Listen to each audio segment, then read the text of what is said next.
Hello everyone, this is Tom Fox. I'm the Compliance Evangelist, and I'd like to welcome you to another episode of the Compliance Report International Edition. Today I visit with Vin DiCiani. He is the president and founder of Affiliated Monitors, and I talk about the recent strategic alliance formed by Affiliated Monitors with a UK-led legal shop, RS Legal Strategy Limited, which handles white-collar crime and fraud. This is an interesting alliance which allows Affiliated Monitors to increase its footprint by combining the collective expertise of UK enforcement actions with Affiliated Monitors' global ethics compliance program, both on the monitoring side, but more interestingly, on the proactive side. I found it a very unique vision that Affiliated Monitors and RS Legal Strategy have. It's certainly going to increase the presence in the United Kingdom, in Europe, and beyond for more proactive compliance by companies that are seeing more and more global anti-corruption enforcement actions. I think you'll find it a fascinating interview, and I hope you will enjoy it. The Compliance Report International Edition is a part of the Compliance Podcast Network. Hello, everyone, and welcome. Today, I have back Vin DiCiani, the president of Affiliated Monitors. Affiliated Monitors has recently announced a strategic alliance with RS Legal. And I found this, it's a UK firm, and I found this a very interesting development in the monitor and corporate integrity world. So I asked Vin if he might come back on the podcast and explain this, what it brings to the table, and how this will help both Affiliated Monitors, RS Legal, but more importantly, the compliance community to extend its reach on a global basis. So with that somewhat long-winded introduction, Vin, welcome, and thanks for taking the time to visit with me today. Thanks, Tom. Great to be back.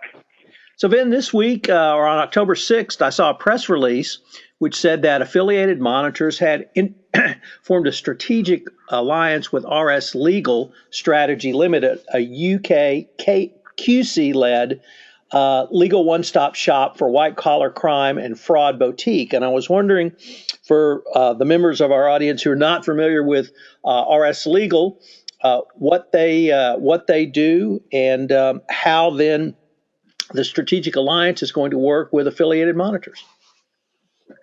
Sure. So the folks at RS Legal are barristers out of the UK. The two fellows that we've been working with most closely are Jason Sugarman and Mark Rainsford. They are QC, and they have a sort of a new approach, if you will, to the work that a barrister can do in Great Britain, and that is that they can now do some consulting work, which they were sort of restricted in doing before. And the vision that Mark and Jason have established in creating RS Legal Strategy is to be a sort of a resource for counsel who are working on matters before the Serious Fraud Office, or for companies that have matters where they might be under an investigation or have gotten some kind of notice or some type of, some hotline complaints or something where that potentially could occur. And so the work that RS Legal Strategy is doing and is planning on doing in greater depth is to sort of be a resource for attorneys and companies to sort of navigate through the SFO process with a mindset of hopefully reaching a resolution in which the company can make improvements, and that's where Affiliated comes in, which I'll talk about in a minute. But just to be able to sort of posture the case in a way that is cooperative with the SFO in a positive way, and then perhaps make some changes in order to address some of the deficiencies that either internal investigation has uncovered or that the company has been put on notice about.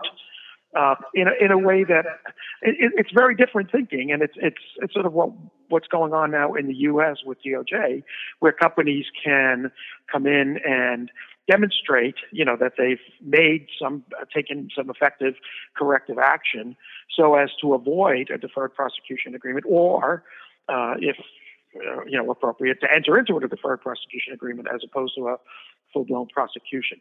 So RS Legal Strategies is the one group that is looking to be a resource for working with those kind of companies.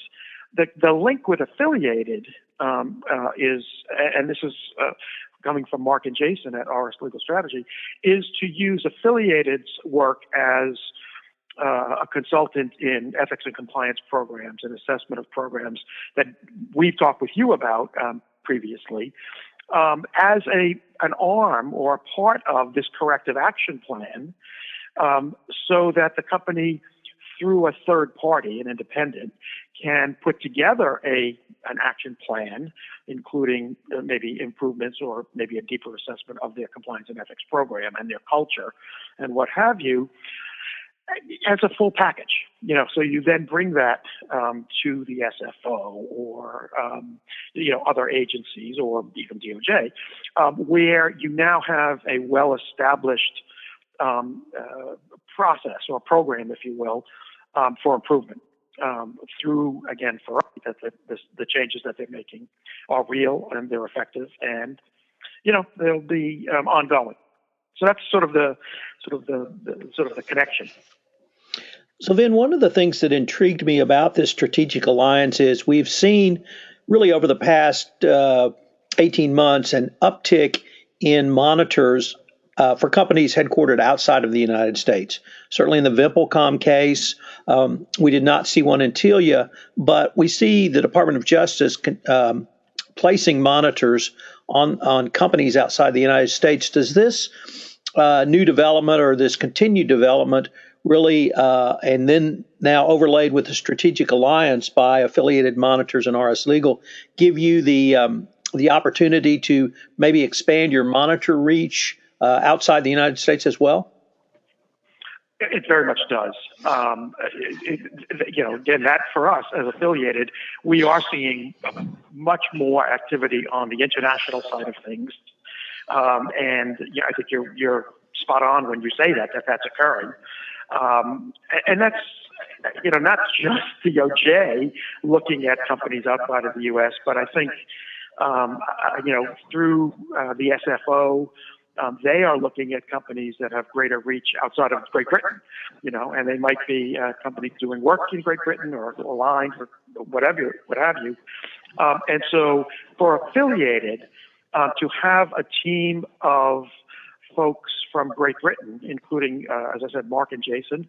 One of the other folks that they have is a retired judge, Jeffrey Rivlin, who we very much see as joining the Affiliated Monitors, monitoring team to expand our reach into Europe and then beyond. So yes, very much our thinking is with that type of activity that you had noted, there's going to be many more opportunities for that type of work.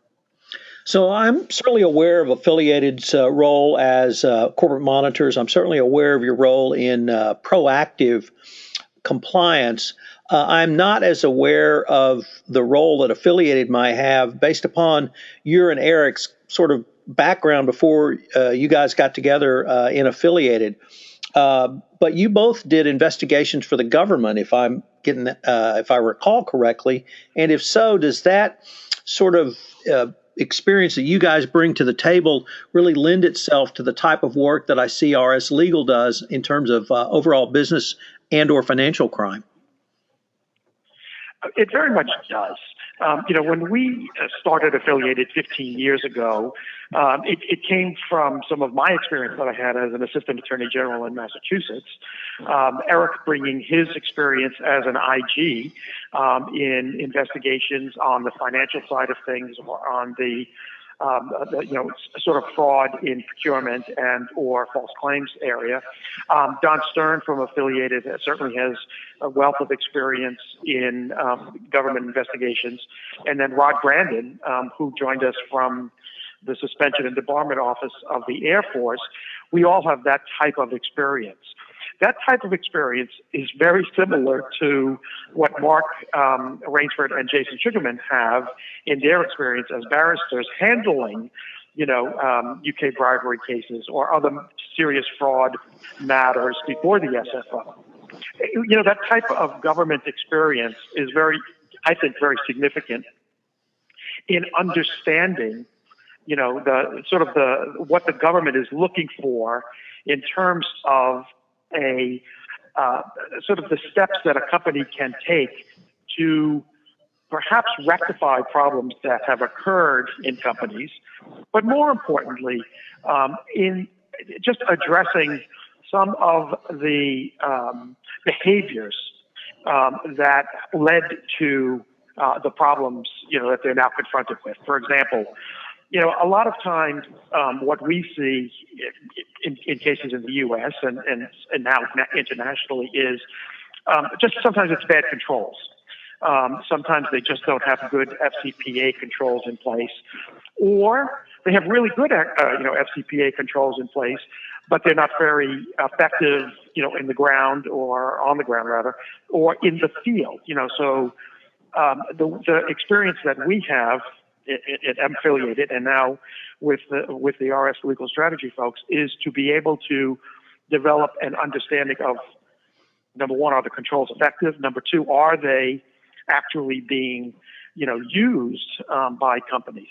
Mark and Jason at RS Legal really do have that same depth of understanding that we have, and that's why it was sort of a natural fit for us. So I'm obviously intrigued by the proactive side of affiliated monitors and how this strategic alliance will help that. But I wanted to really stick with the legal part for a minute, because the other thing that struck me, Vin, is that with the increased cooperation between international enforcement agencies, and I'll point to the Telia case, which listed 17 different countries as participating with the Department of Justice and SEC in the investigative phase of that case. It seems to me that having not only competent but really expert counsel and advisors in the country where you may be dealing with regulators outside the U.S.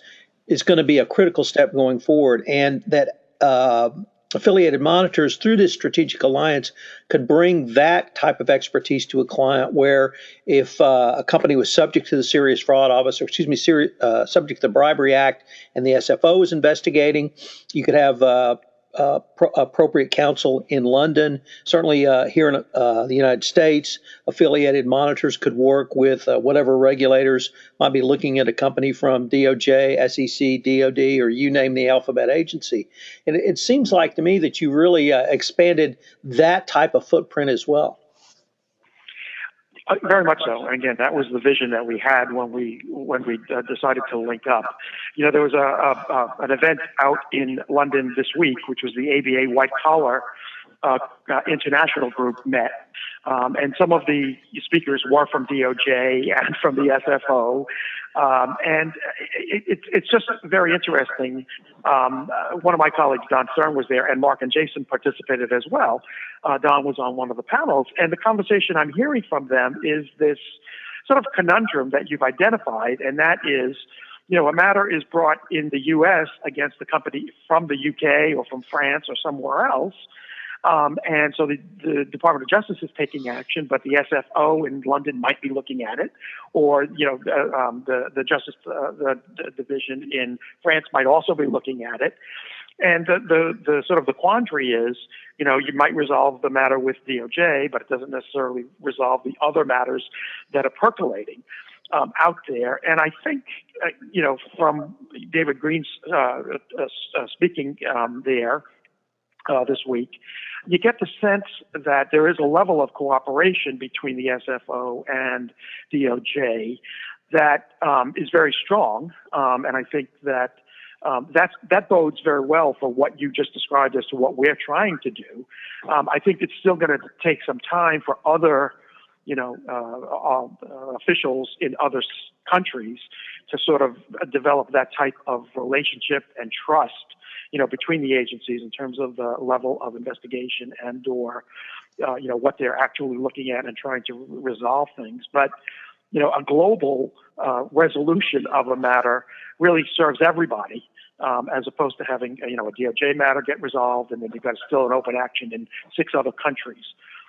So if what we're doing here can help bring some type of global resolution, Tom, and again, that would be a nice resolution, I think, for companies because of the uncertainty of an ongoing action or what have you, but in a way that is effective, can be demonstrated that they've actually done something that makes a change, that, addresses, with transparency changes that they've undertaken and can give confidence to DOJ, the SFO, and other, the French justice authorities. That's a win for everyone, and so, yes, that is the goal here. I don't know if we'll ever achieve it, but it is something that we are very much considering. Now let me turn to the thing that frankly excites me the most about affiliated monitors and what you guys can really bring to the table is on the proactive side, where you would go in and help a company assess culture, help them really beyond the controls part, help them understand how that it does start not only from the top, but it drives through the entire organization, whether you call that values, whether you call that ethics, whether you call that culture, but having that right message all the way through the organization and reinforcing that message through appropriate use of controls. How does this strategic alliance really help you in what I find to be one of the most exciting initiatives of affiliated monitors at this point? So you've heard us talk about the fact that monitoring oftentimes involves looking at an ethics and compliance program, conflicts of interest, codes of conduct, and the effectiveness of those programs, and then reporting the findings that you make to the Department of Justice or other government agencies that have put in place the monitor. The assessment work that we do takes sort of the same criteria, but on the consultative side. And so, for companies that are not necessarily, facing, suspension or, some type of criminal action or even being looked at for purposes of whether or not they are a trusted contractor, to have an independent come in and do that type of assessment, it really sort of creates, as I talked about, some better controls, some more an understanding of whether or not those controls are effective, and can sort of lead to this culture of compliance and stronger ethical adherence. Not a lot of companies, are willing to invest, and this is a conversation we've had before with you. They're not willing to invest upfront into, looking at themselves that carefully, and they're very comfortable having a compliance program that they can show to the world that they have one, but they're not necessarily willing to invest in how effective those programs are, or whether or not the compliance team is sufficiently resourced to be able to do the intended job of reaching thousands of employees around the world, and so in headquarters they have a strong ethics and compliance program, but not necessarily in the field.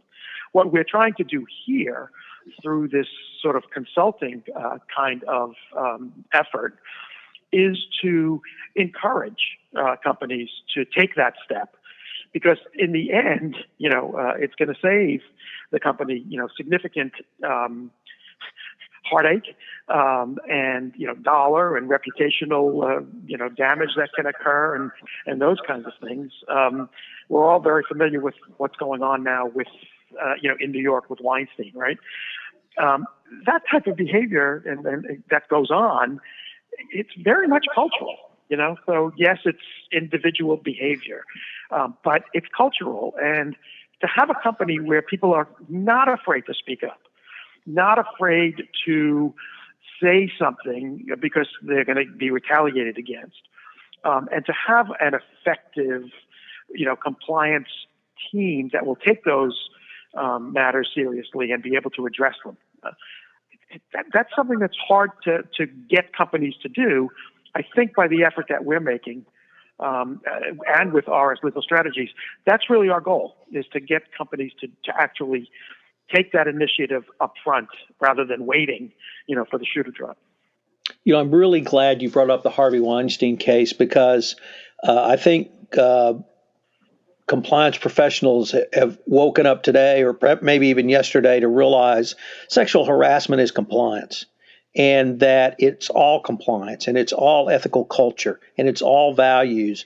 And if you don't have a handle on something which you may think is as far away from anti-corruption compliance as sexual harassment could be, you may find yourself, your company, going into receivership because the CEOs had to leave. So that's a great example, and I hope we can build upon that in the future. Well, then, unfortunately, we're near the... Go ahead. Go ahead, Tom. No. Go ahead. I just wanted to make a point about that, because we've worked with a couple of companies, in the past 15 years, where the owner of the entity was involved in behaviors like that. Maybe not as drastic and not as predatory, but certainly behaviors that were questionable. And they have staff around them who know what's going on, but are terrified. They almost can't speak. Because number one, it's their job. They might have a mortgage. They might have kids in school, and they can't really speak up, and they really are terrified. And then when we come in, it's like giving them the opportunity to speak up for the first time. It's almost like a confessional, right? They get to talk and they get to explain what's going on, and it's a catharsis for them. Creating that type of environment is something that every company needs to strive for, right? And so it's a hard thing to do, but I think you should address that in greater depth, because it's very real in companies.